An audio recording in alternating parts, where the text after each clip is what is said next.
మరో breaking news. తాను చేసింది మహాపాపమని పరకామణి చోరీ కేసు నిందితుడు రవికుమార్ ఓ వీడియో రిలీజ్ చేశాడు. 2023 ఏప్రిల్ 29న పరకామణిలో తప్పు చేశానని అన్నాడు. తనను కొందరు బ్లాక్మెయిల్ చేస్తున్నారని చెప్పాడు. తాను చేసింది మహాపాపమని బాధపడని రోజంటూ లేదని వాపోయాడు. 2.5 ఏళ్ల క్రితం పరకామణిలో తప్పు చేశానని, మహాపాపానికి ప్రాయశ్చితంగా తన ఆస్తిలో 90% స్వామివారికి ఇవ్వాలని భావించానన్నాడు. ఈ వ్యవహారంపై అనేక కట్టుకథలు అల్లుతున్నారని తెలిపాడు. తనపై ఎవరో ఒత్తిడి తెచ్చి ఆస్తులు రాసుకున్నారని ప్రచారంలో వాస్తవం లేదన్నాడు. తనను కొందరు బ్లాక్మెయిల్ చేస్తున్నారని, వారిపై కేసులు కూడా పెట్టానని చెప్పుకొచ్చాడు.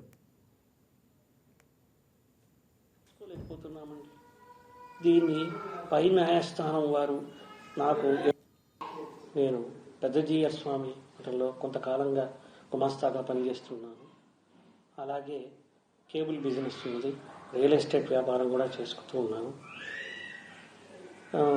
గత 2 సంవత్సరాల క్రితము ఏప్రిల్ 29వ తారీఖున 2023 ఆ రోజు పరకామణిలో ఒక తప్పు చేశాను. నేను ఆ తప్పుకు ప్రాయశ్చితంగా నేను మా కుటుంబం మహాపాపంగా భావించి నా ఆస్తిలో 90% స్వామివారికి ఇవ్వాలని అనుకున్నాము. అలాగే స్వామివారి పేరు రాసి ఇచ్చాము. కానీ దాన్ని కొంతమంది మరోలాగా భావించి దాన్ని ఇంకోలాగా మాట్లాడుతూ కొందరి ఒత్తిళ్లతో నేను చేశానని, కొందరికేవో నేను డబ్బులు ఇచ్చానని, ఆస్తి రూపంగా ఇచ్చానని ఏవేవో మాట్లాడుతున్నారు. అది కాకుండా నా ఆస్తి నేను స్వామివారికి ఇవ్వటానికి ఎవరికో ఎందుకు ఇస్తాను చెప్పండి. అది కాకుండా నన్ను కొంతమంది బ్లాక్మెయిల్ కూడా చేశారండి. ఆ బ్లాక్మెయిల్ చేశారు. వారి మీద కూడా కొంతమంది మీద కేసులు కూడా పెట్టడం జరిగిందండి. నా బాడీలో, నా అవయవంలో నేను కొన్ని శస్త్రచికిత్సలు చేసుకున్నానని ప్రైవేట్ పార్ట్లో దాని గురించి చాలా అసభ్యకరంగా మాట్లాడారు. ఇది గత 2.5 సంవత్సరాలుగా 3 సంవత్సరాలుగా నేను, నా కుటుంబ సభ్యులు, నా భార్య పిల్లలు మనోవేదన చెందుతూనే ఉన్నాం. ఈ రోజు వరకు కూడా మేము ఆ బాధ నుంచి కోలుకోలేకుండా ఉన్నాము. వాటి గురించి డిబేట్ పెట్టడం, మా గురించి అసభ్యంగా మాట్లాడడము మేము తీసుకోలేకపోతున్నామండి. దీన్ని పై న్యాయస్థానం వారు నాకు ఎటువంటి వైద్య పరీక్షలు నిర్వహించినా కూడా నేను దానికి సహకరిస్తానని, దానికి నేను సిద్ధంగా ఉన్నాను. ఆ యొక్క వైద్య పరీక్షలు లేవని నేను నిరూపించుకుంటాను. ఎందుకంటే అవన్నీ అవాస్తవాలు. వీరు చెప్పేవన్నీ ఏది కూడా వాస్తవాలు కాదు. దయచేసి అర్థం చేసుకోండి. నా మనోవేదన ఈ రోజుకి నేను, నా భార్యాపిల్లలు తలుచుకుంటే నేను ఎంత మహాపాపం చేశాను తలుచుకుని బాధపడిన రోజు లేదు. దయచేసి please.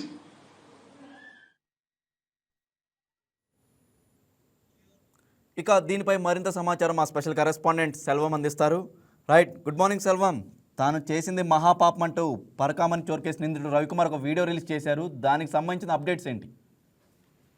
Good morning Raj Kumar. ఏదైతే చూసుకుంటే పెను సంచలనంగా మారినటువంటి పరకామణి చోరీ కేసు రోజుకు మలుపు తిరుగుతున్నటువంటి పరిస్థితి ఉంది. ఈ నేపథ్యంలో చూసుకుంటే టీటీడీ మాజీ చైర్మన్ అయినటువంటి వైవి సుబ్బారెడ్డి, బొమ్మన కరుణాకర్ రెడ్డి, మాజీ ధర్మారెడ్డితో పాటు అప్పట్లో పరకామణి విధి నిర్వహణలో ఉన్న ఉద్యోగులను, పోలీసులు అధికారులు కూడా ఇప్పటికే ప్రశ్నించినటువంటి పరిస్థితి. ఈ నేపథ్యంలో చూసుకుంటే 2023 ఏప్రిల్ 29న పరకామణి విధుల్లో ఉన్న రవికుమార్ అమెరికన్ డాలర్లను చోరీ చేస్తూ ఇటు పోలీసులకు కూడా చిక్కినటువంటి పరిస్థితి. దీనికి తొలిసారి దొంగతనం చేశానంటూ కూడా రవికుమార్తో అప్పుడు క్షమాపణ చెప్పించి ప్రభుత్వం లెక్కల ప్రకారం అప్పట్లో 14,43,00,000 రూపాయలు విలువైన రవికుమార్ ఆస్తులను టీటీడీకి గిఫ్ట్ గా కూడా రాయించారు.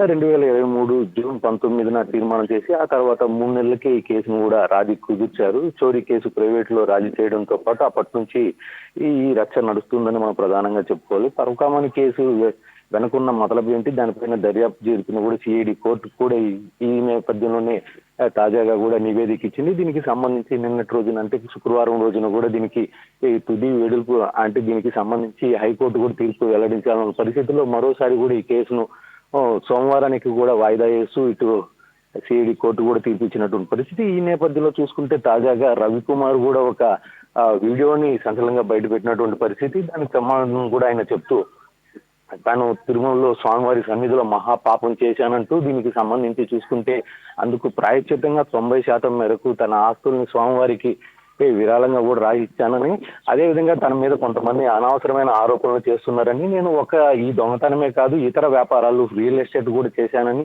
ఈ నేపథ్యంలోనే అంత భారీగా కూడా నేను సంపాదించగలిగానని చెప్పి కూడా ఒక వీడియోని అయితే చేసినటువంటి పరిస్థితి. దీనికి సంబంధించి చూసుకుంటే మాత్రం ఆయన మర్మ అంగాలు ఏవైతే ఉన్నాయో వాటిని కూడా నేను శస్త్రచికిత్స చేసుకుని దాని ద్వారానే ఆయన ఈ చోరీ కూడా పాల్పడ్డారని కొంతమంది ఆయన పైన అనవసరమైన ఆరోపణలు చేస్తున్నారని, దానికి సంబంధించి కూడా ఆయన ఒక క్లారిటీ ఇచ్చినటువంటి పరిస్థితి.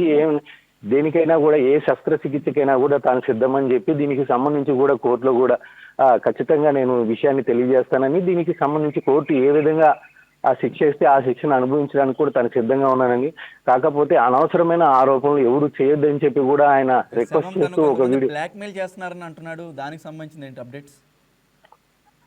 రైట్ రాజ్ కుమార్, ఏదైతే చూసుకుంటే మాత్రం ఈ పరకామణి చోరీ కేసులో మొదటి నుంచి కూడా ఆయన్ని చాలా వరకు బ్లాక్మెయిల్ చేసి చాలా మంది కూడా ఆయన ఆస్తుల్ని కూడా రాబట్టుకున్నట్టు కూడా తెలిసినట్టు మనకు తెలుస్తుంది. ఈ నేపథ్యంలో చూసుకుంటే వారిపైన కూడా ఈయన కేసులు నమోదు చేసి వాళ్ళపైన కూడా కేసులు పెట్టానని కూడా ప్రధానంగా చెప్తున్నటువంటి పరిస్థితి. ఏదేమైనప్పటికీ ఎవరు తన్ని ఈ ఇబ్బందికి గురి చేశారు అనేది విషయాలు మాత్రం ఆయన పూర్తిగా వెల్లడించినటువంటి పరిస్థితి. దీనికి సంబంధించి మాత్రము సిఐడి విచారణలో మాత్రం ఖచ్చితంగా సమాచారం ఉందని మాత్రం మనకు తెలుస్తుంది Raj Kumar. Okay Selvam, thank you Selvam.